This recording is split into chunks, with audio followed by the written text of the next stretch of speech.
Okay, so do we want to do it's date, it's dateline, it's date, it's, and, it, okay, hold on.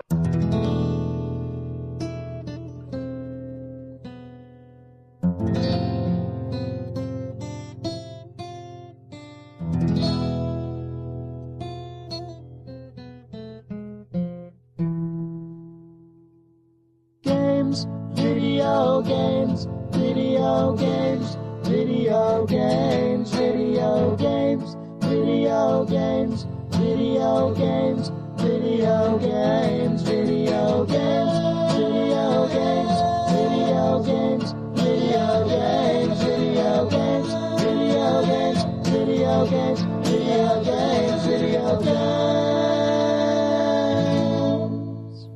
It's March 6th, 2013, and this is Idle Thumbs 97. For Idle Thumbs, I'm Alex Ashby. I'm Jake Rodkin. And I'm Sean Vanneman. Chris isn't here this week because we're in the UK for the Baftas, and we left him behind. But we're joined by our friends Olly Moss. Hello. And Duncan Fyfe. Hello. Yeah, it's weird to be in England for no reason. Yes. Well, that's like my life all the time. It is perpetually weird in England for no reason? Yes, all the time. I mean, you're here for the reason that you were created here. That I lived here. Duncan was not created here. No, I moved here recently, but you are in London for a reason. Yes. Yes. Or, it feels like no reason to us because we just sort of appeared here. I've been searching for a reason. We've woken up 2 days in a row and been like, well, we're in London. hey, what do you want to we are attending the Baftas tomorrow night. Yes. Yeah. Which will be your yesterday, dear reader. Tomorrow is your yesterday. Yes. Is a really shit Bond It's movie. a song I'm going to sing if I'm given the microphone at any time. Well, the Baftas already have happened by the time this is posted. Yes, tomorrow is your yesterday. I see. Yes. So congratulations, guys. Oh, yeah. Yeah. Good try, us. Well done, for being there. Yeah. For waking up. Yeah. Attending. You tried. Do we want to talk about video games? Yeah, I think so. Oh, yeah? I think we should. Yeah, let's talk about some video games. So you were saying before we started recording that you played Kentucky Route Zero. Yes. And that pitter-patter you just heard was Olly Moss deciding to tap out a little ditty on our recording stand. Our recording conditions are not optimal. No. By the way, Jake is sitting on a suitcase. My suitcase. And I'm sitting on a garbage can. Should we actually, before we start talking about Kentucky Route Zero, we rubbish might as bin. well introduce folks. Yeah, like what did these guys do? Duncan you've been on Idle Thumbs before. You were on our GDC episodes in like 2010? 09. Or 11? 9? 09. Ancient ye olden times. Yes. Known for looking at a woman through a window of the hotel. Known by you. Also, I think that was the episode where we talked about Steve Maretsky's dick. Yeah, that's so true. So that was a good episode for sure, a classic. But you also write things on the internet, which you should read. Yes, thank you. What's your blog? Go to hitselfdestruct.com because that still exists. Good, and people look at it. There's entertaining things there. Yeah. And, I don't know, can you talk about the piece you just wrote? I probably shouldn't. It's a piece, I would say... It's very controversial. Yeah. It's a piece about video games for a magazine that you have heard of. Wonderful. But it's kind of a big deal because you just moved to London in the past 2.5 months. And yeah. From New Zealand. I mean, a big deal for you, at least. And it's like you gotta... Yeah, it's not a big deal for you guys? I mean, congrats. I don't know if the piece itself is going to... it's going to... No. It'll actually redefine what game is, probably. Probably. I think that's fair to say. Yeah, that is the thesis of the piece. Yeah. Redefining gaming. Good. Yeah, but that'll... hopefully there will be things written by me on the internet that you will see. And Olly, you've made things on the internet as well. Oh, yeah, I make lots of things on the internet. Good. The internet probably just itself. Yeah. So you make lots of, Keep Calm and Carry On poster motifs or that shit. They're the best. Yeah, so good. Yeah. But how long have... So Olly's a graphic designer who you've probably seen... you did the Resistance cover. I did the Resistance cover. Everybody saw. I did. Yeah. I did that. That was a divisive piece. Was that really divisive? Yeah, I got some hate mail. You probably get hate mail just for making anything. Yeah, but just I for got existing. Well, I got 2 bits of hate mail. But what if two is a lot? 2 hate You live mail. a charmed life. I got hate mails. What if that box art had been a guy holding a large gun with his back to the camera, but sort of looking over his shoulder at the camera? What or if walking towards it while holding his gun. You know what the actual thing about that cover art was that they showed me what they were going to go with beforehand, and they said I was hired to do the special edition for the UK, not the sort of the worldwide thing. Mm-hmm. And they said, well, this is what we're thinking of. And it was really fucking good. And they've never kind of like that key art has never yeah, it's never gone out, but it was really good. And I was like, there's no way they could choose mine over that. Because, it definitely had that sort of, it was a first-person shooter cover, but it had like an idea, and it was cool. It had like its own thing. I really liked it. You just wanted to write them back that just said, go with that. Yeah, there was never a time that I was like, there's no way they're going to choose my thing. So was that project them saying, this is what we're doing right now, show us something a little better and we'll go with that? No, it wasn't. It was just, they said, it was like, do the special edition because, we've got, this guy. We always really liked the idea that, well, the whole thing about the Resistance franchise was that it was supposed to be this kind of like, it was a first-person shooter and it was a big action blockbuster game, but it also had this kind of old school retro vibe to it as well that they definitely went with the first game, but as they moved to the second one, they kind of lost that a little bit, and they wanted to sort of regain it with the third one. So they thought, let's go back and do something that looks a little more handmade, a little more illustrative, and they wanted the special edition for that. And what I did, they liked, so they made it the whole thing. But I was sort of surprised they didn't go with the key art they originally had because it was really good. Anyway, weird tangent. That would have been like really relevant about 2 years ago. That's all. So you mean it's not? Yeah. Last week was all about Zuma's revenge. Yeah. So and the week before that was about Zuma's revenge. So the week before that was probably about Far Cry 2. So don't worry, you're right at home. Yeah, I mean, if anybody, that the cover was like orange and sort of... And it had a skull. So original. Like, man, it's like, yeah, we need original art. Let's go for a skull. Where there were teeth. Oh, yeah, that was clever. That was funny. Wish I thought of that. Anyway. But yeah. Now that we've introduced people... Oh, and you're Jake Rodkin. Oh, hi, I'm Jake Rodkin. I'm a host of the Idle Thumbs podcast. Yeah. And Idle Thumbs. I'm a big fan of your work. Oh, good. Mostly the... Zero? Podcast. Yeah. Yeah, we can talk about that. Ollie and I have both played it. I played like the first 20 minutes. Oh, okay. I got past the sort of gas station bit to the point where you get to the road. Oh, that's But I got to Route Zero, I think. Is that the thing? Yes. So Kentucky Route Zero is actually an episodic adventure game. Yes. Which is pretty cool. But it's in the IGF right now. I think it did pretty well in the nomination process. But that's how I played it, was as an IGF juror, and... It's got a really remarkable art style, for sure. Absolutely beautiful. No, it's stunning. It's sort of like a super stunning game. I think it's made in Unity, and it's definitely made in Unity. It's 3D which is under awesome. the hood, but it all looks like really sort of wiry, shadowy, like, simplified 2D stuff. Like the Thomas Was Alone. Do you play that as well? It's like similar things. Like I know. Unity, like made in 3D, but like has a 2D thing. Yeah, I don't even know how to describe the art style. I mean, this sort of, it's stark, but. I don't know. I'm really bad at describing art styles. I don't know how would you describe it? I don't entirely know. It looks like... Ollie's an artist. He knows. Yeah. Oh, God, don't... Pretty. It looks pretty. Looks like something that could have been a really, really, really weird conceptual tone piece for Team Fortress 2 that never made it into the game. Yeah, that's a good description. Married with, like, a more sort of, like, American Southwest version of some of, like, the Super Brothers stuff. Like, in that everyone's kind of spindly and odd, but it looks... It's a lot clearer than that. It's not derivative of Super Brothers. No, I know.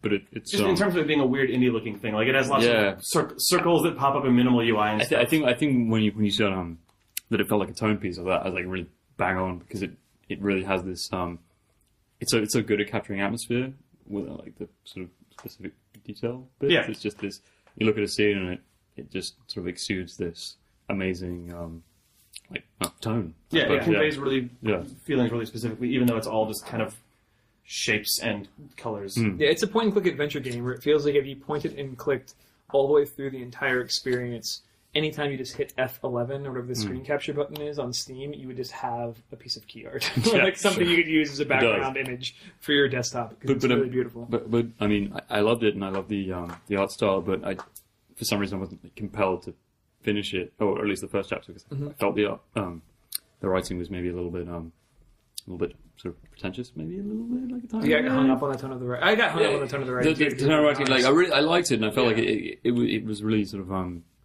it worked with the mood that they were conveying, but it didn't kind of grab me in that way. And when you're doing an adventure game like that, really relying on the writing to kind of grab you, and it didn't. Right. I will say that I was pretty super into the writing. So I understand what you mean by pretentious. I'm actually curious as to what you grabbed onto in the writing, because I know what Ollie didn't. Like, so what is the thing about it? Like, actually, I'm kind of somewhere in the middle, but As somebody who really likes it, like, what is the thing where you had that moment where you went, yes, this is my video game? Where you went, yeah. Yes. The moment when I went yes was, I think it strikes a really good balance of maintaining a mystery throughout the entire piece, where there's clearly something off, but it's not drawing not always drawing attention to the fact that there's something weird. And the various destinations that you can go to along the road and the little encounters that you have there, which are presented basically just as text adventures. I was drawn to how mysterious it was. I like that, but I almost thought from the start that it was almost like hammering home how mysterious it was supposed to be. Like, when you name your dog in the first?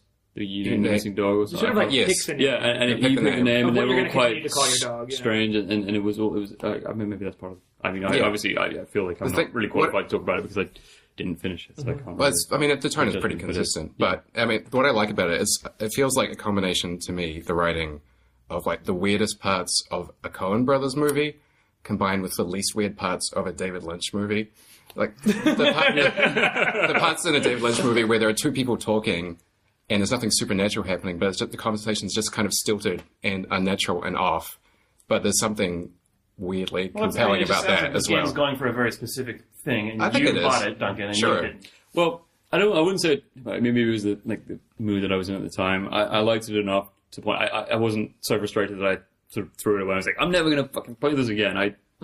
But I'm not into this now. I will come back and give it another try because I love the art style so much, and it does come on very strongly. You're really into it, and I like what I was seeing. It just didn't grab me in the way that I need to be grabbed by an adventure game to continue with it. But it's been a while since I looked at this, and I looked at it in a huge bunch of IGF games. How does the actual map thing work? You get out of the first screen, and then a map appears. See, I like that a lot. So yeah, the maps were cool. Really nice in that you're trying to go to this woman's house, and a guy at a gas station tells you how to get there, and he says, "Oh, go up to there's a burning bush, take a left, and then take your first right, and then look to your left, and they'll be over there." So then, when you get in your car and you go to the map, it's literally just black and white. Like the lines on the screen are just high contrast, like white lines that sort of like vein out into what you perceive to be the American Southwest, and then you just click along that line, and there's no sort of signage or on-screen UI or journal that reminds you to tells you where to go. Yeah. So you have to remember, okay, I'm just going to go on this board. And the thing that I loved about it was that moment was like so plain. It is a line on a screen that you're traveling across. It literally could have been done on like a TI-86 calculator. And you have to remember, the 85. Or the 85. And I don't mean to disparage the 85. Right. It was a fantastic machine that probably got me through Algebra 2. Played a lot of Mario ripoffs. Definitely. Boulder Dash ripoffs. It's like a GTA minimap. Sort of like writ large, without the GPS sort of route telling you where to go. And destinations only show up when you get close to them. Which I like as well. Yeah, because you've got that constant like, am I going in the right direction? Oh, is it? Oh, yeah, there. Yeah, exactly. And sometimes it's a new screen, and sometimes it's just a text box with some options, which is interesting. Yeah. But I think the way the map works is probably the best part of the game. That was the thing that made the game. I walked away from the game and felt like it was a really good experience because up until that moment, I was kind of experiencing the same thing. Yeah, was. Yeah. I mean, it's a pretty linear game, but that's the one. And I mean, it is, but that's the one part where it feels like you're actually driving around a weird version of the American Southwest, which is incredible because it's so nothing. It's just black and white lines, but it feels like what it's supposed to be, like where you're like, you feel like you're in the space. That the game is about, and that I think is a really huge achievement for the game. But it's also, I think it's worth pointing out that like it's an adventure game, but it's not particularly puzzly and hard. No, it's not. Yeah, I actually thought it was, and when I think about Kentucky Route Zero being an adventure game, I remember it as being very difficult. Your first impression for it was the guy giving you the directions. You're going, oh, I've got to do everything. No, my hand is like missed. No, my first impression of the game was a guy telling me to go downstairs and find a thing, and then because I was playing an IGF build, it had a P1 blocker in it that wouldn't let me solve the puzzle. So I thought it was just starting off with a very esoteric adventure game puzzle. So I walked away from the game, and then I ended up re-downloading it. Like a week later, and I was like, "Oh wait, this is just a really easy, really nice flow, Brendan Chung style." Isn't it narrative game? The sort of first puzzle where you've got to log into the computer and get like the basement access to it? I don't. At first, I you have remember to go on the getting computer. you go down to the you go No, on but the the first, but before that, don't you have to go on the computer? Oh, I think so. And You definitely want to and you figure go through out and you go thing. through a multiple choice thing, and I was like, I don't know, what am I choosing here? I better check game FAQs and check them. I'm picking the right because I don't want to get the good ending right, so I gotta like check the right thing. I don't know. You cheated the No, bad but it felt like version. but once you realize that it doesn't really matter what you choose in those situations. It's, Did you guys know that The Walking Dead is cited in Kentucky Route Zero? Seriously? Yeah, I'm serious. No. That you go to, there's a museum that you can go to, and I don't know if you guys want to talk about this. That's No, that's fine. but I mean, a museum, tell me God, more. so then, no, just because the IGF build must have ended before the first episode, actually. Yeah, well, it's kind of hard to find because you have to be pretty far into the game. There's a museum you can go to, and if someone tells you to go through a certain passage, you can. And you find what are the card drawers called in libraries? Card catalog? Card catalog, yeah. Oh, So you go through is this also a Monkey Island 2 reference? it might not be a reference, but it's sort of similar. Sorry, Monkey Island 2 is the only adventure game I've played that has a huge card catalog filled with Yeah, entries. card catalogs also exist in the real world. Not really anymore. It's, okay, no, you burned me in reverse. Anyway, but you get to a card catalog, and it's basically it's just a list of about 16 some are games, and some are just like works of literature, and just presented as a bibliography. And there are games like, the Don't Take It Personally, Babe, It's Not Your Story. Do you know that? It's some indie game, but there's Siberia, of all things. Also, there's The Walking Dead, Telltale, period, 2012. Weird. Really? So is it like a card catalog of reference citing or something? Yeah, but it doesn't. I don't think it explains what these references, what the context is for these references, true to the character of the game. But yes, it is. I think they have mentioned that The Walking Dead was an influence on that game, which I think is evident in that it's just mostly a dialogue-driven adventure game with minimal puzzles. Weird. And there is sort of maybe choices that will carry over. But I took it as here's a list of our influences on this game. That's cool. Yeah. Wow.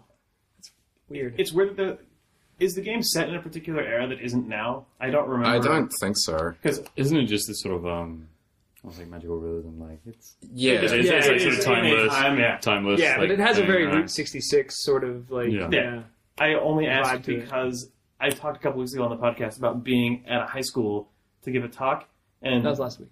Was it last week? Yes. Okay, and their library in that place was brand new. Like they'd clearly just in the last 2 or 3 years gotten a ton of grant money to redo everything. So it was just like a wall of IMAX and just like beautiful, just like it was lit like the inside When of you said Apple Store. IMAX, I thought you meant like the giant. Yeah, me too. I was like, they have an IMAX. Like IMAX 3D? It's an iMac brand personal computer. Understood. It was all like just wood shelves, really nice, lit inside like an Apple Store, and then in the very back in the corner, lit with one little like ceiling light, was one card catalog. God, I was going to say one Edison bulb. It was one. the most hipster fucking high school library. It was one mustache. Next to it was a man in overalls. There was a guy making like artisanal stuff. Yeah, a guy had a crazy coffee percolator. Yeah, that he was heating it up on top of a stove. No, there was one card catalog in the corner, lit nicely, and it looked like a museum piece. And if it had been in 30 Flights of Loving, there would have just been a plaque above it saying card catalog. Catalog circa 1949 or whatever, yeah. I'm sure kids like... There were kids actually... It wasn't kept up. The card catalog? Yeah. I didn't actually look inside of it. I didn't want to ruin the mystery. Yeah. Good one. Yeah. Fuck off. It weirded me out. Yeah. Sorry, card catalogs. I'm old now. Old people. Video games. You could have opened it and they just would have had download codes for The Walking Dead in there. Oh, copy of Siberia. I really like Kentucky Route Zero. I mean, I was happy to see because at first when I played it, I thought it was a difficult to complete adventure game, and then right after I had played the game and got stuck in the retail release probably has no issues, but because I was... So you're just going to slander it on this podcast. Yeah, they're never going to sell another copy. I've played the retail version, but you're probably right. But because I was stuck, I walked away from it and went like, oh, it's like a really hard adventure game. Yeah. And then I saw that it was episodic, and I went, you fools. Do not try to make an episodic game where the entire point of the gameplay experience is to stop you. Because eventually people aren't going to continue to pay for the rest of them. And I'm saying that as somebody who works at But you have to pay for them all at once. Right. You know, and I think that was something that we kind of had to deal with at Telltale over the past few years, was stopping people from playing the game. Yeah. But then going back and looking at the game, once the game was more closer to the release build, it being just a very well-paced, free-flowing experience, made me really excited about the game. There was one moment I actually hated, but we don't have to talk about that if we don't want to. Yeah, it's actually not a challenging game. No, it's for babies mostly. Mostly, it's a baby game. Yeah, I think it's actually on Leapfrog. I think that's actually how you download it. Oh, it's for the Leapster? Yeah. Sounds like it'd be up your alley, baby, Jake. Well, that sounded better up your alley, baby. Excuse me, Duncan? Yeah. But it's on Steam, right? Yes, and you said you have to pay for the whole thing at once, but I paid for the first act, and then they upgraded my purchase to the full thing for no dollars. Wow. Really nice. So these guys are the best guys. Yes. Yeah. But it's when you say the whole thing, it's $20 on Steam. Yeah. But yes. I mean, I don't That's know a about reasonable your amount of money. British credits or whatever the hell you guys have these days. That's a lot of money in Britain. Yeah. I thought it's credits. actually the other Yeah. way. No, that's like that you would buy a horse with. I have a question. When you're on Steam, do you pay It's pounds. in pounds? You do. We But do. you When it pay- first came out, you it was pay- dollars, and it was Yeah. amazing But do you pay because everything was like, £100? "This is the best deal ever." I'm paying $40 for a game. This is great. Which ends up being which ends up being 27 nothing. or Yeah, and something, then they bloody had to go. And Now it's fix it. £40. Yeah. So when you buy Is it literally SimCity- dollars to pounds? No. It's no. Well, it is, but it isn't. I mean, do you pay retail tax, sales tax Not on Steam? Yeah, you see, because we do the VAT is included, so it tends to be I don't know, £30 for a game, which makes it I guess That's 50, reasonable, though. 50-ish. So yeah, I mean But it's it feels fine. like 30. Yeah. Yeah. When I was in, It has the feel of 30. Yeah. when I was in New Zealand and you paid on Steam for games in New Zealand dollars, they were worked out to about twice as much as people Yeah. were paying Oh in my the gosh, US. You see that? Yeah. Yeah, that I hear a lot So of Far Cry Australia 3 comes out. It's Yeah. 60 US. It would be 100. Yeah, it would be like 90 New Zealand dollars, Yeah. which is well. That I think it got cheaper over time, but Yeah, different there was were a lot of Due to World Australian. Economy If I saw Yes, a 9 correct. and a 0 in front of a video game, I would be yeah. able to buy it. Hey, well, do you remember the N64? The games were £70 over here. Oh my gosh. No shit, it was ridiculous. As a scandalized child. I can't handle it. Because I remember riding my bike to buy GoldenEye, and I had 70 pounds with me. I 70 pounds? I remember If I being had 70 Toys R pounds, Us I would and have gone to Mexico. seeing Like, I'm Shadows of rich. the Empire, being like, oh, Shadows of the Empire, I won this game. Here you go. I'm going to live the £70. tales of Dash Rendar. Is it Dash Rendar? oh yeah. oh God, I was thinking it was a Cal Catan, but that's No, Jedi, come on, right? Yeah, Dash Rendar, please. Dash Rendar. Yeah, you're right. I was reading about Dash Rendar the other day. Yep. You were reading the novelization of Tales Shadows of the of- Empire? No, although I did read that when it came out. Of course you did, because that was LucasArts' entire deal. That was Yeah. their first transmedia synergy explosion. Yes. Was Shadows of the They Empire. had a PowerPoint slide that said, it was probably on an actual slide, that said Dash Rendar equals synergy. Yeah, and then the next slide was just Duncan Fyfe's child face. Yeah. Why were you reading about Dash Rendar? I honestly do not remember. It was really late at night. This was just you Did you found get- the Wikipedia when you- hole yeah, and when you- on yeah, you Dash go- Rendar. Yes, I I'm learned reading about what is it, Luke Skywalker's future wife? What's her name? Mara Jade. Yes, Mara Jade. Timothy Zahn just I went don't. somewhere. And all the kids. And it's Andac, Ben Skywalker. I know, but I don't want to say. Yeah, exactly. It's I don't know. No. I mean, No, actually, there's but it's Anakin, Jason, and then there's a girl who also starts with a J. Oh, Duncan Fyfe. Yes, Duncan Fyfe. Duncan Because Fyfe. Joking. they're Shut doing apostrophe. episode 7 now, and Are those characters going to... there's interviews with the screenwriter, Duncan? and, Yeah. and they've basically just said, whatever, expanded universe, whatever. Yeah. So they're basically ignoring those things. So Timothy Zahn had a small cheer just now because he heard someone remember the names of characters from his book, but mostly he's crying. Yes. Because And his books now are that I being heard you syndicated say that. I by imagine J.J. the Abrams. reason that Duncan was looking up Dash Rendar is because he's archiving all of the Star Wars Expanded Universe entries on Wikipedia before they get deleted as no longer relevant. They're slowly just erasing weird Eternal Sunshine of the Spotless Mind, Oh no. Michel Gondry's sets, deleting, but it's things like Dash Rendar and Ben Skywalker or whatever. Poor Dash. There's no Ben Skywalker. Sean claimed he exists, so he does. This is the best episode. But you know what? That's true. I do love the expanded. I've never read anything from the I played some expanded universe games. I've never read anything from the expanded universe, but Oh, really? I love checking out the wikis. It's weird. I was That's the same. You're just It's I kind of love the reading the same thing. expanded. My favorite was the expanded universe of the Cantina Band. and how like the style of music they play is literally called like, jizz. What? I don't remember that. No, and I read that. It different? Yeah, it's like, no, we can't, because you know that they're playing like jazz, right? And the thing. So it's like, you can't call it jazz, so they play like jizz or jats. That's like, those are their options. They couldn't call it like seriously, they call jazz. it, no, that's So space jazz is called jizz. Jizz, yeah. I think so. Space jizz. Maybe that's just in my head, but that's how I remember it. The words are not stopping coming out of either of your faces right now. Did you play Shadows of the Empire on N64? I rented it, yeah. But I had like 3 blissful days with that game. You rent the N64 as well, or not? Because that was my experience with Shadows of the Empire. I was renting the N64, which made my parents have to put down a huge deposit that traded the cost of the N64. I traded my PlayStation in with all of its games for an N64. Wow. Cool. Wow. Good move. When I was much younger, I can't remember. I must have been like 12 when it came out. It was like the year after it came out. So what was that, like 97? 97? Yeah. So I would have been like 11. Yeah. So for me that was like, oh, like I don't want to play like Tomb Raider. I want to play like whatever was on the Wave Race. Yeah, Wave Race. It was Golden. I remember my N64 had a Golden Eye. Were Mario, Wave Race, and Mario Shadows Kart. Empire. No, Shadows Empire was a little later. Shadows Empire was on the back of the box because it was launch window, but I don't know if it was days. It was Mario Kart, right? Mario Kart wasn't in the launch window. What? N64? What are you talking about? Street Fighter 2 was Super NES.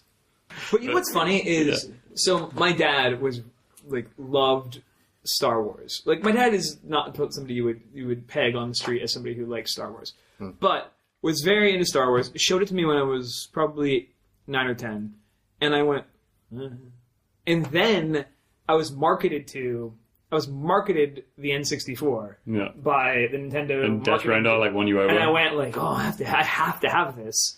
And then when I was marketed, I actually ended up having like weird promo VHS tape. Did anybody else get that when they were Nintendo Power subscribers? They sent out VHS tapes. I still have the footage. Donkey Kong Country one and the Yoshi's Island one. Okay, good. So I got the N64 one, and it had footage of Shadows of the Empire on there, and I went, I need that. And my dad was like, that's based on Star Wars, right? And I was like, shut up, old man.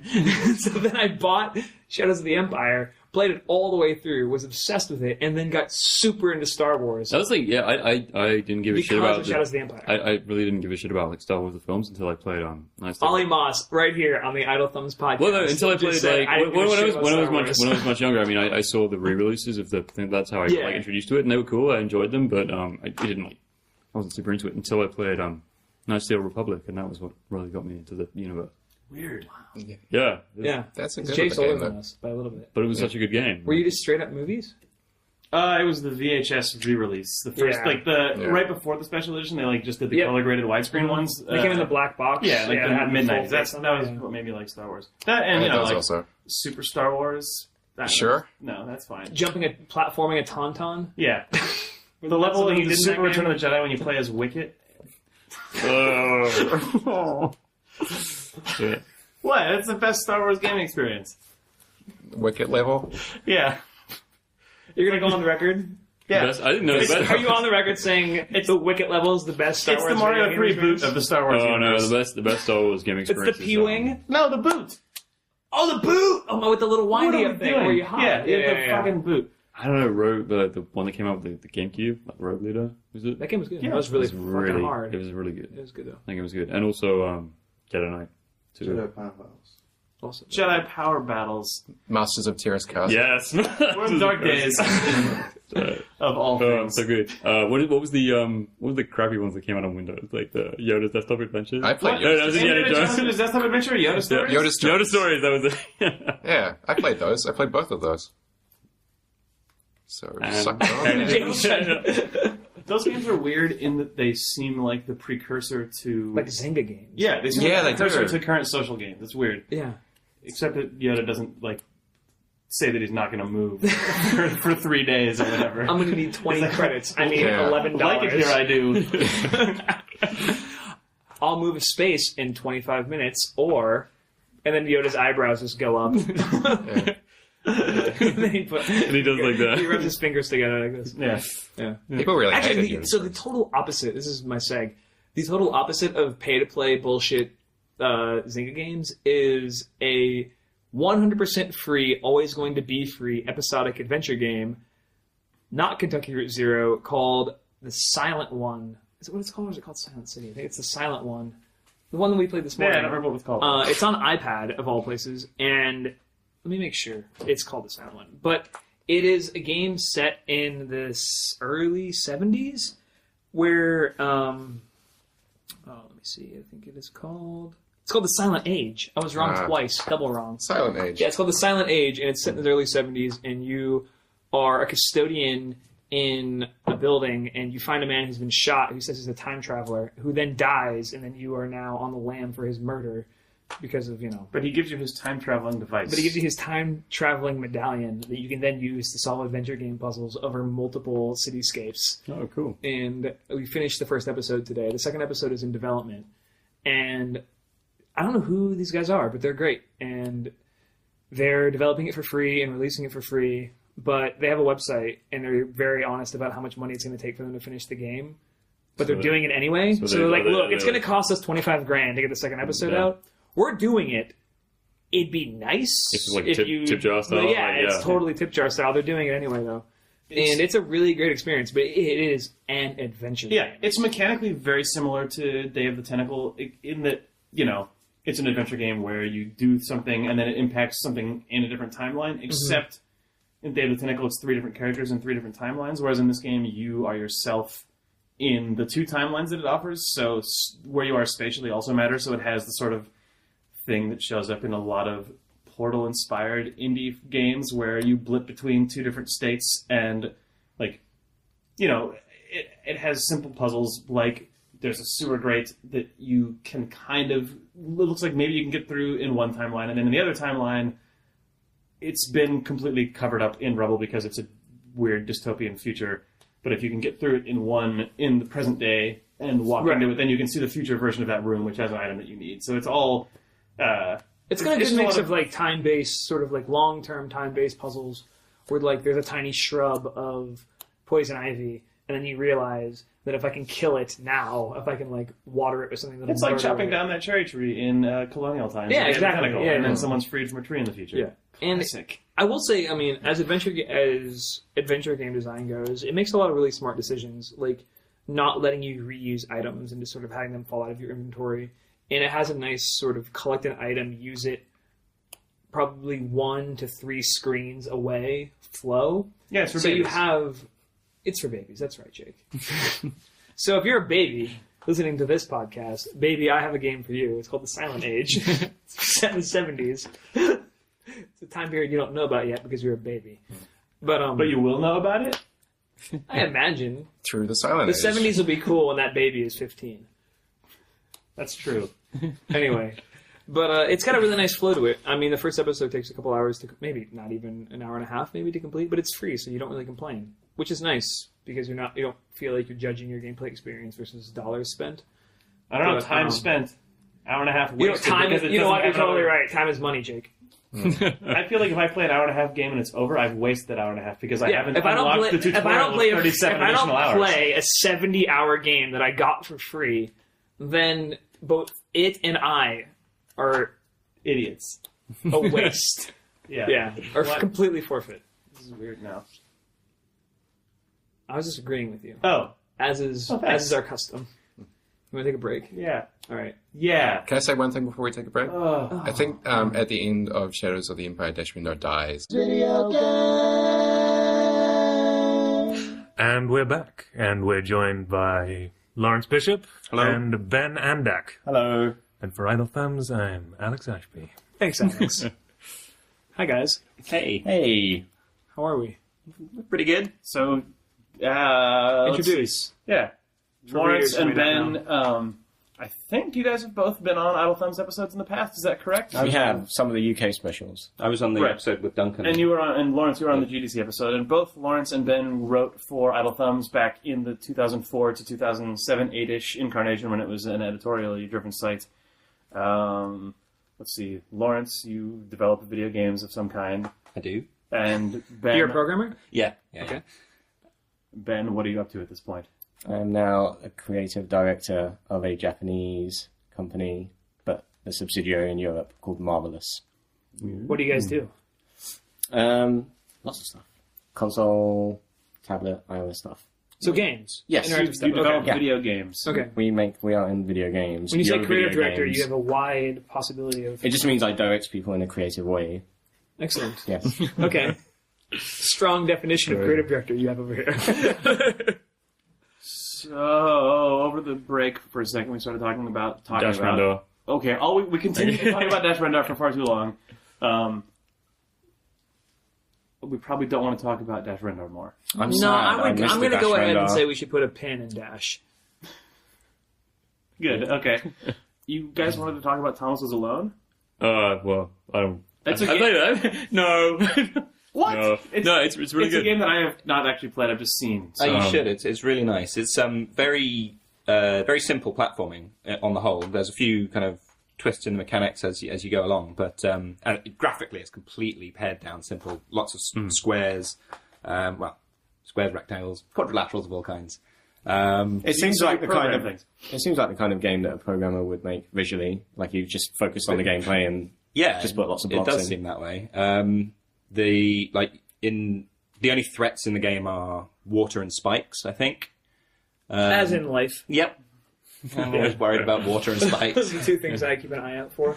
But the kind of unique thing about the game is the narrated Narration, story, yeah. and it's really, really very entertaining, really nicely written, very well delivered.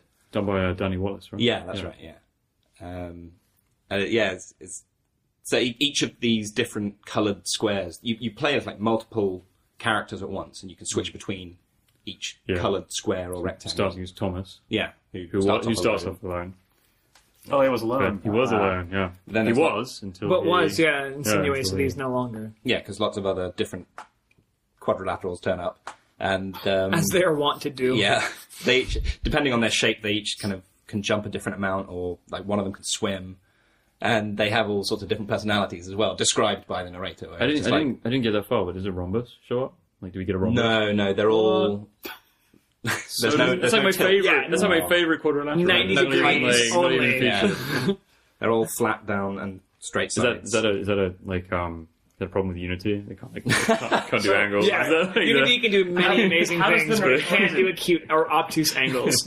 Is the narration like Bastion or something? No. So as you're running, it's No, just real time it's a little stuff bit. over the top, or It is. It's like, it starts off. Oh, Thomas was alone. It's like it's pretty much the first line, right? And then Yeah. it goes. Like, he went here. He went there, and then there's other ones. I can't remember the names of the It's, other I characters. remember Claire. Claire. Yeah. Claire amused me a And, lot. She's the one that can swim. Danny She Wallace. decides that's her superpower. And She it's can save everyone with her power to swim. And it's all delivered by a guy named Danny Wallace, who's a sort of UK writer and comedian. He's sort of quite well known, I would say. But, Yeah. and he just delivers it really well with sort of a acerbic, sort of bent to his I kind of delivery. equate It's his really. performance to. It's quite similar to. Well, he's the guy. He's one of the guys in Assassin's Creed. He's Is he? yeah. He's Have you played Assassin's Creed? Mm-hmm. You know the programmer, the sort of sarky Oh, right, yeah, guy. yeah. It's him. He does it, but he's much more charming. And Thomas Was Alone. Right. It's than he amazing was what in- Yeah. A good writer. different dialogue will do. Yeah. Not No. no judgments. No, it works really well. He works really well in Thomas Was Alone in a way that I feel like he didn't in Assassin's Creed. But Yeah, I never. Basically, anytime you weren't a guy who had knives in his sleeves, I was not Didn't into care, those yeah. games. I played those games in Italian anyway, so Smart. I think that was you actually a get those Chris Remo performances. recommendation. Yeah. Chris was telling me, "Oh yeah, when Play you with play the Assassin's Italian yeah, loke. only play on the Italian loke, and it'll seem brilliant." Yeah, but the Italian voice actors in those games are really good. presumably. How's the Italian loke in Thomas Was Alone? I have no idea. I think it doesn't exist. Yeah. I'd So say is the it- performance is quite like what's the sphere in Portal 2? Wheatley? GLaDOS. Yeah, he kind of Oh, feels GLaDOS? similar to GLaDOS? No, he feels similar to Wheatley to me in his kind of. He's not stupid, but he's just got like kind of- naivety. yeah, I don't know. The delivery just feels similar in Right. some way to me. Yeah. Right. What he knows about the world is limited, but he's a smart person. Or a smart I mean, entity. like, and it's it's a game that's like mechanically functional and works, but it sort of elevates itself with this great narration and Yeah, storytelling. That's So it's also in the IGF. I think it did well. Yeah. I know it's nominated for a couple things, but it's really good. What were you going to say, Ben? I was just going to say, so what's the overriding kind of atmosphere or tone? So it seems like Jumping. it's one of kind of innocent. Is it tone? Jumping's a tone. Yeah, all the characters are like newly awakened AIs that are represented by cubes. So they're all trying to figure out who they are and who the other people are. So you've got this kind of really sarcastic little cube that hates everyone. It's like, I can't jump very far, and these guys are all douchebags jumping all over. But the he's place. like the tall one, right? So if he can jump, I can't remember. The yellow tall one is like really arrogant. He's like, I'll do it. I can jump everywhere. And, Wasn't that something that was cut from Portal as well? I remember seeing some cut stuff where they had lots of different versions of. I think earlier versions of Portal had way more of the sort of personality cores throughout. I think the idea in that was that as you're playing through the game, you would encounter different personality cores of different personalities, but they ended up paring it down to just Wheatley, and then all the other cores show up in the last 3 minutes of the game, talk about space and stuff. Spoilers. I like that. But they were more like sort of. It was like Alien 4, all the altered Ripleys in one gross lab, right? Alien 4, or was it Alien 3? That's Alien 4, where all the but they were like dysfunctional, weren't they? I didn't see Alien. And Portal 4. 2. I played Portal 2. Oh no! When you find them, no, you're not... that's like the weird turrets that you're thinking of. I think that's like there's those defective turrets that say crazy stuff. Yeah. Oh, okay. That just go blah blah blah blah blah, and then like clicking noises. But the weird cubes were the ones that talk about space and about going on adventures and all that stuff. And then one of them goes to the moon. You go to the moon. You go to the moon. While we're spoiling things. Dash Rendar dies. You go to the moon. You know, all the Mario's not even real. What? Yeah. Oh, no way. It's the end of the last Mario. Super Mario Galaxy 2. He looks in the mirror and he sees Luigi. What? Oh my God. Did you guys not beat Super Mario Galaxy 2? That's weird. Yeah. And there's a Princess Peach behind the bed in a kind of Twin Peaks-esque moment. Peaches Bob? Weird. But you guys are big fans of Thomas Was Alone. Yeah, I really enjoyed it. Yeah, and it's on Steam, right? Yep. Yeah. Available now from All Good. And it's From All Good Steam. It's in your grocer's freezer. Yeah. It's coming out on PS3 and Vita soon as well. Awesome. Or maybe out already? I don't think they're out yet. Right, okay. But they are soon, yeah. They announced it just the other week. Cool. It's amazing because the guy that did it's like his first game that he made independently, and it's really excellent. Awesome. Good. I'll play that game. Hooray for You should Unity play that that way. game. Yeah. Hooray for Unity. So, Ollie, you're leaving us tonight just so you can play SimCity. Is that right? Yeah, that's the plan. I want to get up tomorrow morning and just Put on your fuzzy slippers. build a city. Yeah, that's Build the a plan. city, Yeah. possibly a sister city. Yes, it's gonna be great. Can't wait. Got it. You sound really excited about this. I'm really excited. No, That was British excitement. I'm trying to get that. No, but here's the thing, right? They did Understated We're British blowing excitement. up this microphone. They did the beta, and it was great. But it was such a cock tease because it was like, hey, you know what? You can play SimCity, and you can play it for an hour.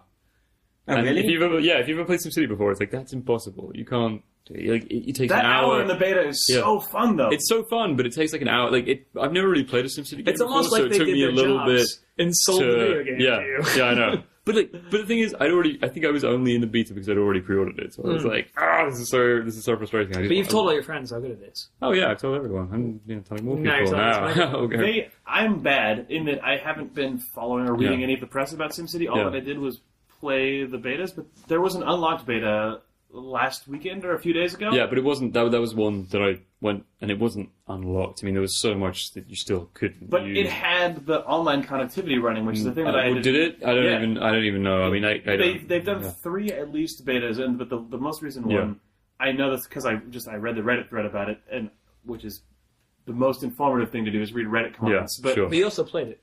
I didn't play the unlocked beta. Oh. Because what did you and Chris play on? We played. You played the one we played from the previous beta one? That's the demo of the hour-long thing. But in the okay. unlocked one, it revealed part of the reason that SimCity actually has always online stuff, which I didn't know about, and I'm sure people who actually read previews of the game know about. Yeah, well, that was the thing. Other players can sign in and manage regions with you in real time. Yeah, you see, that's the coolest. That's the coolest thing about it. I mean, like everyone. So you can flag one of the 3 regions or flag regions as public, and then anonymous people can show up. Like Minecraft style, effectively, and you guys can tool around. Yeah, and you can. Or I imagine you and friends also can do this, but and if you have like surplus energy, you can like sell it onto them if they don't want to build an extra. It's cool. I mean, your friends can show up with a tornado gun.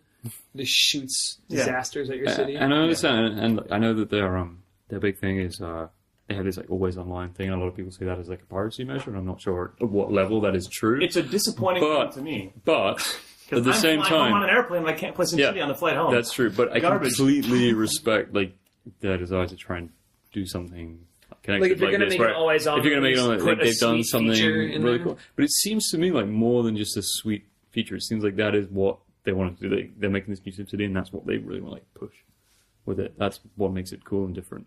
And I'm excited about it. My friend's excited about it. We're going to play. We're going to be neighbors. We're going to like make little cities. I would be fine with it if it was opt-in. Like if there was just a switch you could flip that is turn on. No, I get that. I get that.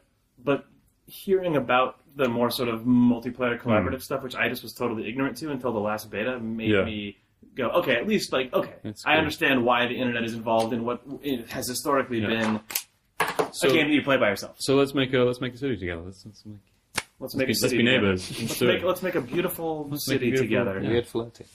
I already asked you this, but is public transit like a thing?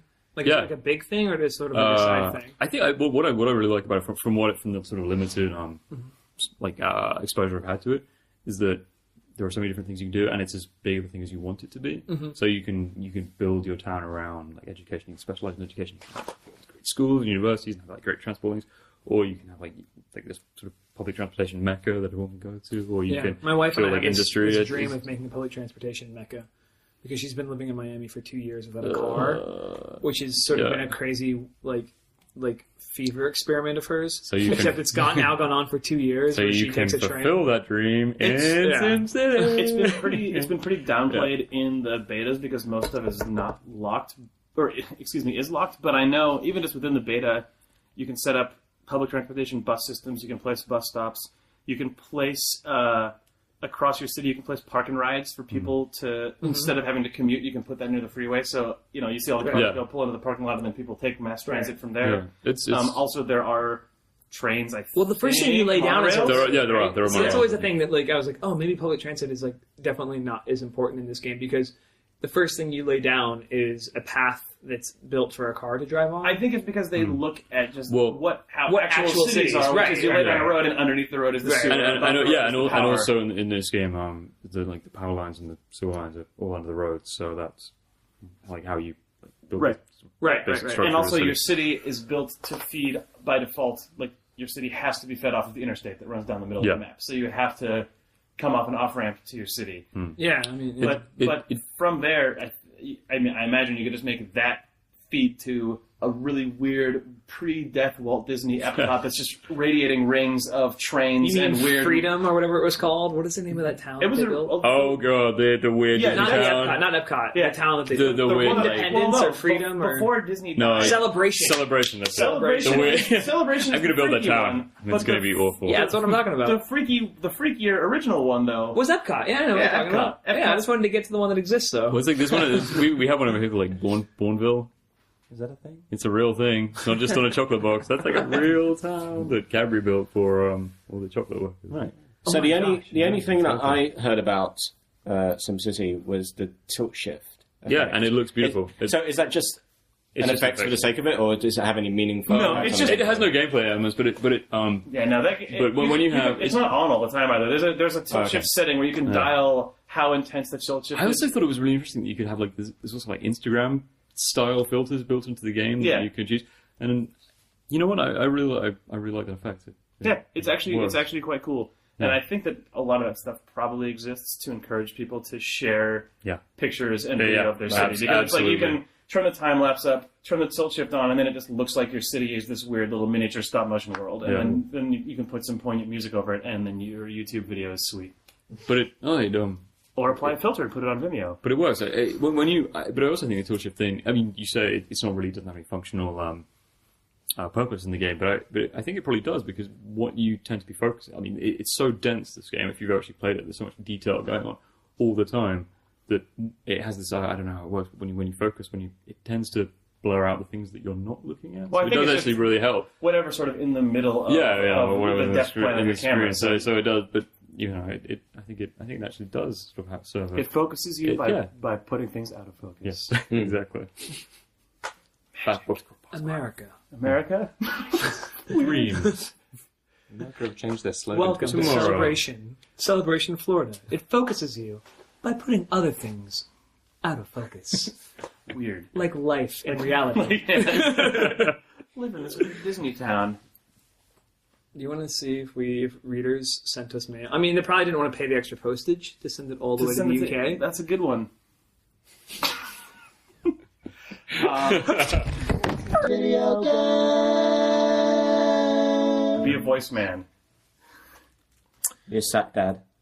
Oh, goddamn sack dad. All right. Sack man. It's reader mail. Mail from you, the readers. If you have any questions you want answered, send them to questions@idlethumbs.net. For Idle Thumbs, I'm Alex Ashby. Thanks, Alex.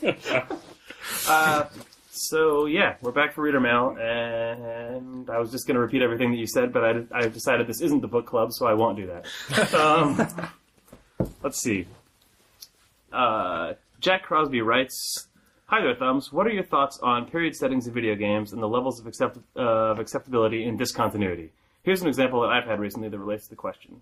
Last year, my mom and I played Assassin's Creed 3, and it hit her that the period costuming is sort of broken. Hoods just aren't fashion in 18th century America. They worked sort of in the Crusades, less so in Italy, but in America during the Revolution, they most certainly did not.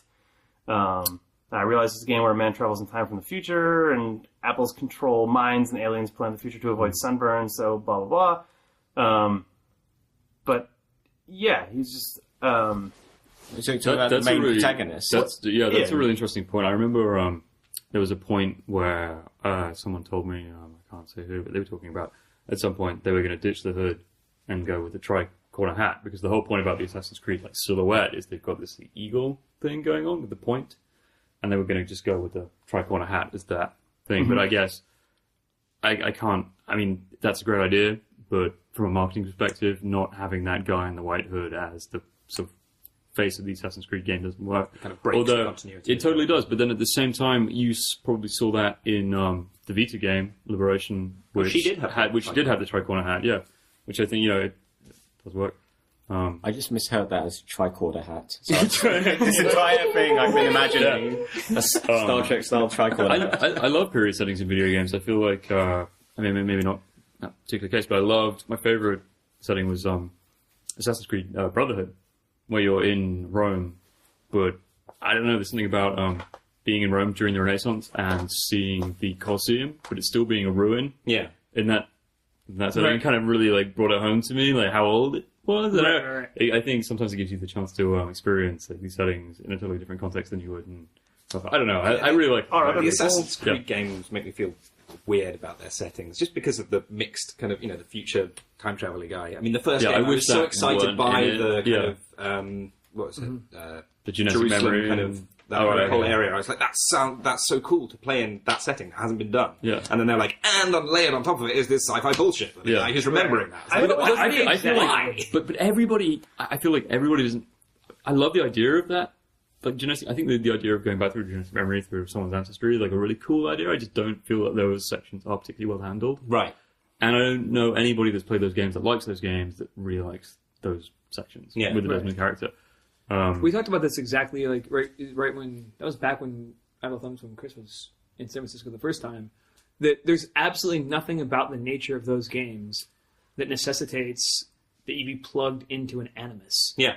They could just be a series of games that take place through history, and fans would fill in all that interconnected, familial, genetic middle ground. Absolutely. And you'd actually have a more engaged fan base. I think you'd have a way more active online community. You'd have a way more active forum community. I just wonder how much it was to do with selling the game at that point. Really though, but I mean, when it was hey, we're making a game about the Crusades, cool. I felt that they did feel like it was a risk at the time, that they didn't think it was going to do well with its original setting. If it was just this is a game where you play as I agree. Yeah, that's what I mean. They said, but really you're jacked into a virtual replication of the Crusades. Yeah, I feel like sweet. But, I feel like they went with that, and now they're kind of stuck with it. Yeah. I don't feel think like that they're also keen holds on for that guy having a hood, and the hood being in all the games. I mean, I'm okay with it if in Black Flags you get jacked in while you're in a submarine. Cool. You have to element. Yeah, you have to be on water. To feel the water, otherwise the memory's not quite Exactly right. Throw up. Yeah. You have to like smell the sword to like trigger them. Yeah. That hood to me, that's, though, always seemed to be a way of trying to make your character look like A cool guy. a modern graffiti culture kid or something. Yeah, Like, yeah. It's like, what would Mark love Echo look like if he was Yeah. stabbing people in the Yeah, exactly. Yes. Yeah. Oh, no, that hood basically is what happens when a focus group of 18 to 29-year-olds No. produces... You think it's from the focus group? Did you No, Here's I think that here's hood, six that assassins. hood. I think that we never Give saw me the hood. we never saw the frame from this behind the scenes documentary. But do you remember the Deus Ex 3 documentary where the art director is sitting in front of the picture of the protagonist And he just looks and exactly it's the the same same. guy with the same crazy tattoos and stuff? Honestly, though, but remember when Assassin's Creed, the first Assassin's Creed was first announced, it's like way back when the PS3 was like in its early days, and they showed that screenshot of it, and that character somehow that like one screenshot of what it was going to look like before the game had like any visual stuff just looked cool, and people like really latched onto it. I don't know what it was. It's like that's really good art direction to be able to capture people's attention. It just with that looked really one fresh thing. as well. Also, like as it's something that Team Fortress did really well was that you can recognize the character from its silhouette, and they put a lot of work into making that silhouette like really iconic. They created this. Right, Yeah. That's a very It's like, that's the You assassin. can say we can sit here and say like, oh bullshit, it's just a white hood, but like that has now become as like Of so course. synonymous with that franchise Right. that it works so well for them, and it looks great. But cool guy hood is now a thing. Yeah. Maybe it wasn't. But they made it. They've made it I don't a know if they thing. made it a thing though. Was it really them? No, no. it's that. No, but that's it's look. that like it's That that is a look. It's a silhouette. It's, but within they've got the fit point into on it. Within video games, It's- the way that even character is outside of shaped video is games. super specific, though. Yeah. Like, Ghost Protocol. yeah, but like you don't look Do at you- him and think you're the assassin from Assassin's Creed. But No, all but- of those characters in all the different Assassin's Creed games are different people, but they Yeah. all like because They have of this the tradition, designs, and they that's all- what the game. and then I understand. It's that beaky hood. It's the beaky hood. Yeah, it's that It's that being able to like tell a character from its silhouette and the way they move. I mean, I remember they talked about it recently. They wanted it to seem like an eagle, and it's like that eagle motif comes up again and again and again. Just, even with that terrible soundbite when you jump into the pirate but then it keeps coming back. But it works. It works really well for them. And whether they should have moved away from it, like I I can think see they would have that. been better served by moving away from the technology. As Yeah, opposed I to agree. Sci-fi meta, But yeah. So that it would just be the story of this one line of people who sort of had a genetic predisposition to wear hoods. that is the story of Link. That's the story of Link. That's only the story of Link as of Wind Waker when they retconned the whole thing. Yeah, Has that's it forced fine. upon it? I have no problem That with was that. the best in Wind Waker. God, in Wind Waker, when when you the get little kid doesn't want to put the costume on, and Yeah. then What I thought was the best was the New Game Plus in Wind Waker when it's all imaginary. what? I didn't play that part. It's so good. You get given they hand over nothing to you, and you don't put on the green. He like pretends to put it on and is wearing his like blue pajamas for the rest of the game. And everyone's like, "You're the hero," and it's like this implied imaginary kind of story that the culture have made up. That's really weird. I really like it because it's like Sounds there like is no green hero thing. We've just like made this myth, Right. and it's like you've grown up, so here's the ceremony. It's a very Kojima style. Yeah. The This is like imaginary sword as well. It's like he's just so dope. He's going to fight this fucking like this giant spider. That's a real fucking spider. That spider will murder me. there's no spider there. He's just like gray. Yes. It has 10 beats per I minute don't know if heart I want rate. to play this new game plus. It sounds terrifying. Yeah, I mean, this guy goes on to just ask in general. I know we went bananas, so it's probably okay. But he was asking, does temporal discontinuity in a game bother you? And the example that he gave was, unfortunately, from us being really OCD. But he said, I was watching you guys play the stream of Bioshock with JP LeBreton, one of the designers on it, and he pointed at a font at the farmer's market and said, "Oh, that font isn't accurate to the time." And I think only some people have a brain that does that. Like you. Yeah, I mean, Yeah. I think how cohesive a creative piece feels or is at its core, and how well thought out it is, allows you to have suspension of disbelief Yeah. and forgive things. Like, I think the point for me was like Assassin's Creed Brotherhood, where like Machiavelli leaps off a building. I was like, I'm pretty sure that isn't in the Prince, but okay, cool. Whatever. Yeah. it's like it's like I feel like that line is always like a delicate Yeah. thing you're drawing, and it weaves. It's not a straight line. Well, thanks, James. I mean, Jack. Now an email from James. James Walmsley writes, Dear Thumbs, in one of the older Thumbs episodes, you guys talked about the board game Imperial 2030, a discussion that encouraged me to go out and buy the game. Cool. I can confirm that it's the tits, and has made me get into the realm of board games. You're Particularly, the first person to ever describe that game as that. I would. It's a weird German-based futuristic economic simulator, but it's tits. Yeah. So, he says it's gotten him into board games, particularly the Game of Thrones board game and Seven Wonders, which he recommends, and me too, that's a good game. And he says, are there any other board games in a similar style you'd recommend, or even not a similar style? Between 2030 and The Fabled Vine Handler, it'd seem you have at least somewhat an interest in the genre, but I've never really heard your thoughts. So, anyone got any board game recs? I really like Pandemic. Have you guys played that? Yeah, it's wonderful. Yeah, it's really hard. Yeah. Basically, the cool thing about Pandemic is that you can get around with like 3 to 5 people, and you play the game, but you're playing. Everybody's playing against the system. Yeah, like the rules of the game are trying to take over. Like the pieces are trying to take over the Earth. Yeah. Like this virus is trying to take over the board, and you're continually like fighting it back.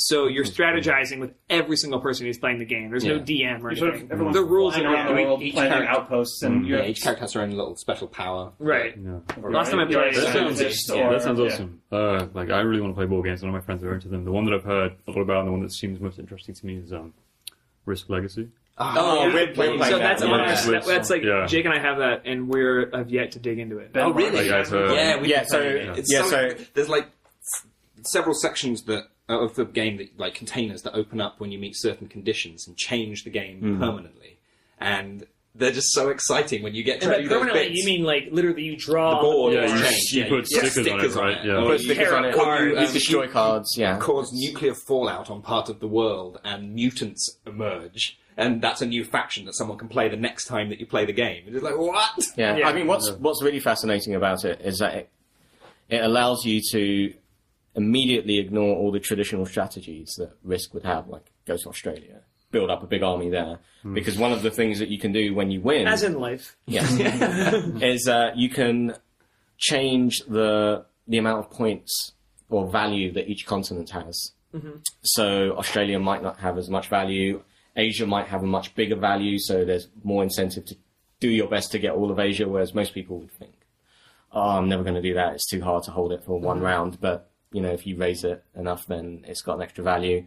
Once you've got the nuclear element there, if you have that race, you can start there and get some starting bonus, whereas anyone else that starts there will lose a man every round. So it's really fascinating. We're on like the 6th or 7th. What is it, 15 games that you've got to play? Round? I can't remember. It's like until you've sort of fully mutated the board, and then you throw it away because you can't. You can keep playing Risk over the top of the end of your game. Right, but it's not going to change. Right. The game sets fire to itself. The final thing you open is a matchbook. Is what's in the last sealed envelope. But it just says burn it's a bit of struggling with automatically lights. And I actually have a game like on my it's literally sitting in a box just delivered. That was from Kickstarter that I'm excited to play just because it feels like Kickstarter is a really nice like track record right now with board games called Tammany Hall, which is a reissue of an old board game where it's like New York in the early 1800s and you're like a gang boss trying to politically conquer sections of the city, and it's by a company that just formed for their Kickstarter called like Pandasaurus Games or something. But it looks fantastic, and it's got really, really wonderful reviews on Board Game Geek. So that's the next game I think we're going to be getting into. Yeah, I can also forthcoming. I can also give a recommendation of a board game not to start with if you're just getting into board games, which is Twilight Imperium.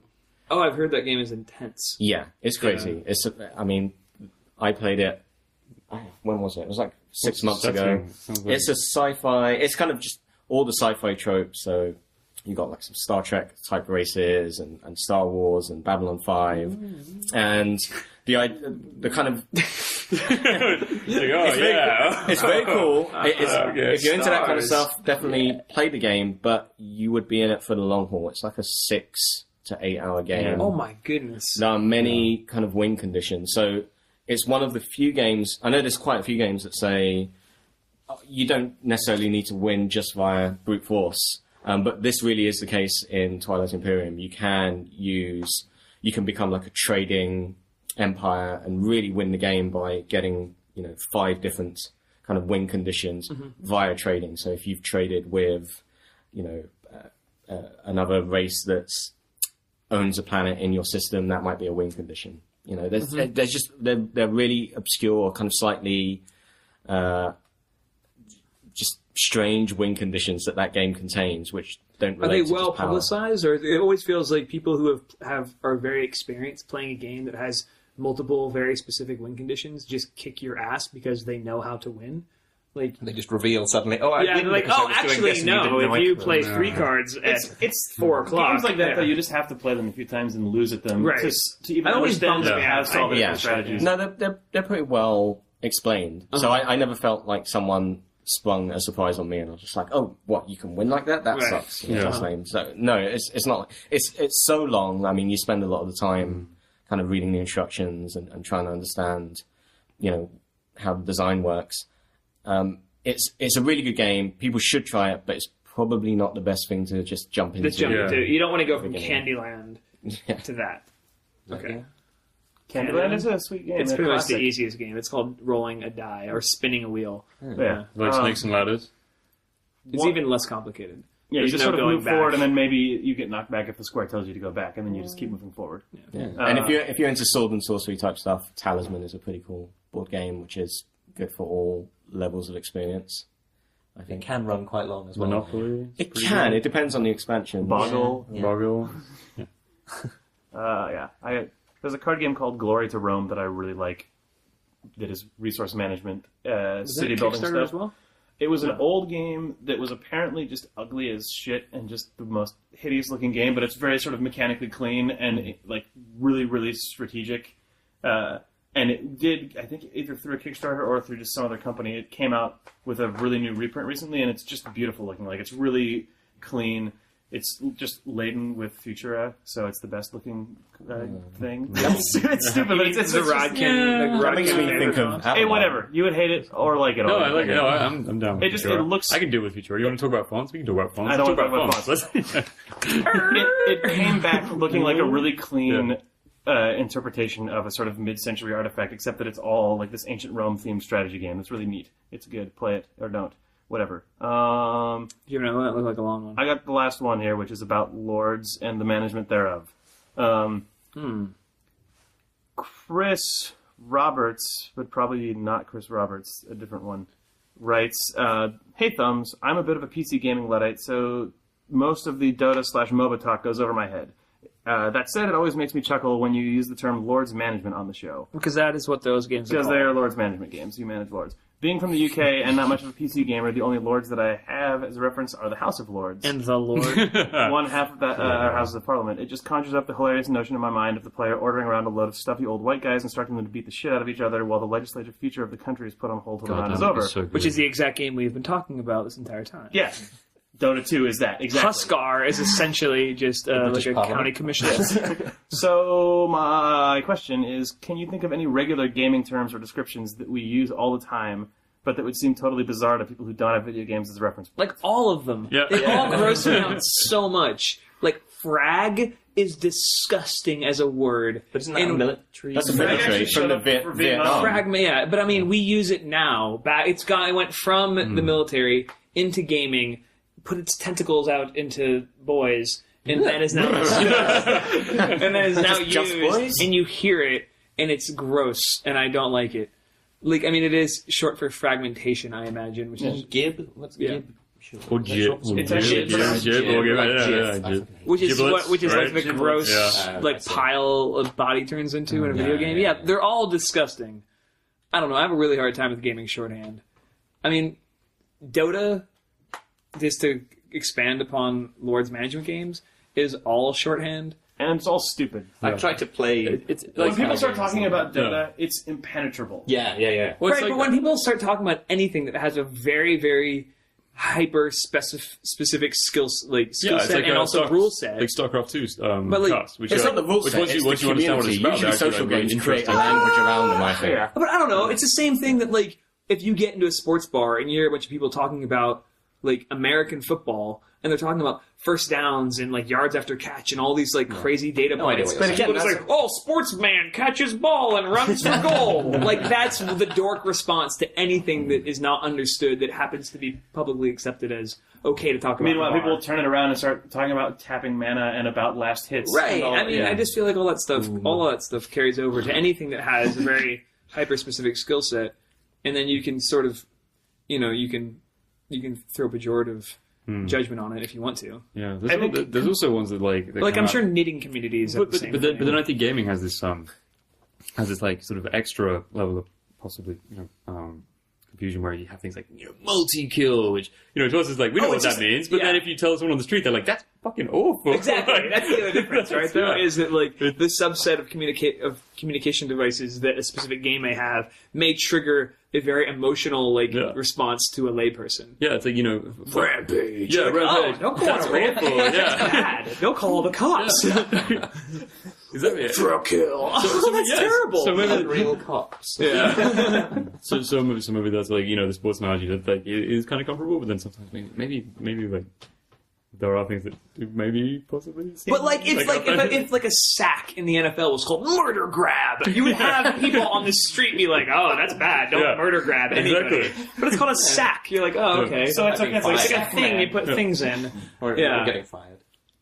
In the UK, I guess people get sacking. I looked at you just with a dead stare. Yeah. Sorry, have I offended you? Yeah, but like football, your football, soccer. Doesn't have any Lawrence's football. Yellow card is not like gut explosion. Oh, it is. That's a cool term in gaming. Gut explosion. But I know. I just like the arbitrary picks make you sound like your grandma. Oh, guts. Aggro crag. What? Aggro crag? Nickelodeon guts. You guys don't have Nickelodeon in this country. Yeah, we do. Oh, you're right. You didn't then, apparently. But you didn't know about the crag. Since I was you didn't have forever you a had kid. guts, Nickelodeon guts? Yeah, I know guts. Oh, the big mountain that you climbed at the end. Yeah. Crag. Yeah, it's like a 20 foot mountain made out of plexiglass or whatever. I watched and I saw an article recently that was just a compilation of the worst moments in Legends of the Hidden Temple. It was the most just demeaning, horrible thing in the entire world, where it was just clearly just pointing out that from a design standpoint, the temple in Legends of the Hidden Temple is just atrocious garbage. Like, it's a game meant for children to play, but all the things that you have to interact with were built at adult height. It's just like these 4 foot high third graders trying to just press the button, and the host can't be demeaning because it's a children's show. So he's just like, "Good job, you're doing great, doing so good." And you can see these kids just sweating and just starting to just go and have an episode. And go back into the room they were just in because they can't figure out what to do in the current room. Oh God, yes! It's the going back into the room. It's just so sad. He's got to go back. He thinks he's. You as a kid watching that show, you're just like, you're a fucking idiot, kid. But now watching those kids as an adult is just traumatizing. So, actually, before we end, I have a request. I recently read, this is an NFL football request for our British friends, aren't going to care about this, but I recently read an article that Pro Bowl defensive end Ndamukong Suh from the Detroit Lions was a contestant on Wild and Crazy Kids. But he's 340 pounds, so when he was 13, he was just a man. And apparently, people who have said they saw Ndamukong Suh on Wild and Crazy Kids said it was hilarious because he was literally just stomping children to complete his goals, but it's nowhere to be found on YouTube. So if you're an Idle Thumbs reader and can find Ndamukong Suh on Wild and Crazy Kids from 1994, you're the best. Questions at Idle Thumbs. You know how to find us. What was it? On Wackaday. What? No way. What's Wackaday? Wackaday was a kids' TV show in this country. And you were on it? Yeah. Did you win it? I did, yeah. You won? What did you get? I got a T-shirt, a Crayola set, and a mobile. It was you got a mobile phone. A sticky kind of dangling thing. So you got garbage. You got refuse. Prizes when we were kids on TV shows were rubbish. In this country, anyway. They were just I don't know. Funhouse has some pretty good ones. Funhouse was the high level. Like a Funhouse scholarship or something. Where they're like, here's $2,000. It was for word association. That was the game. Did you get for word association? Yeah. Oh. Yes, it's a weird show. So you didn't do anything. You didn't do anything physical. Custard and a bird. And What? That sounds like here. Yes, I'm sure I will encounter all three of those things between here and the restaurant I go to dinner at. A mallet, a bird, and custard. All right. I think we're done. So now. thanks to 1 million people for being on this podcast. Yes, thanks, Lawrence. No problem. Thanks, Ollie. Thanks for having me. Thanks, Ben. Thank you. Thanks, Duncan. Thanks, Alex, for announcing it. No problem. And thanks, Aled, for hanging out on the bed the entire I time. made the SNES contribution. Oh, yeah, thank you for talking about Super Nintendo. Yes. All right. Thanks for listening, everyone. See you In in a San week. Francisco in a week. Bye, guys. Bye. Dash Rendar. Video game. It makes no noise. That's the noise from something.